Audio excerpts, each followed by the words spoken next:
தினந்தோறும் ஒரு 10 அதிகாரம் வாசிக்க நான் தீர்மானம் எடுக்கிறேன்னு சொல்லி அந்த தீர்மானத்துக்குள்ள நீங்க வந்து பாருங்க. நான் சொல்றேன் 3 மாசத்துல உங்க குடும்பம் எவ்வளவு ஆசீர்வதிக்கப்படுதுன்னு பாருங்க. நாகாலாந்து தேசத்துல ஒரு பெரிய ரிவைவல் 100 வருடங்களுக்கு முன்பதாக வந்தது. எப்படி வந்தது தெரியுங்களா?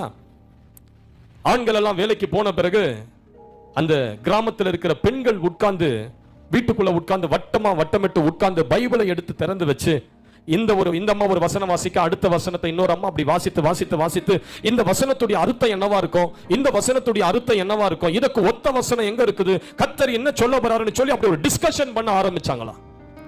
அப்படி அந்த வசனத்தின் மூலமா அவங்க தினந்தோறும் கூடி வசனத்தை அறிந்து கொள்ளுகிற அந்த ஆசையினால அப்படி ஜனங்க அப்படி வந்து சேர்ந்து வசனத்தை கேட்டு கொஞ்ச நாட்களுக்குள்ளாக ஒரு ஜெபத்தின் அக்கினி அவர்களுக்குள்ள பற்றி எரிய ஆரம்பித்து அப்படியே அந்த ரிவைவல் அந்த நாகாலாந்து முழுவதும் பரவி ஒரு எழுப்புதல் உண்டான. இன்றைக்கு அந்த மாநிலத்தில் 98% கிறிஸ்தவர்கள்.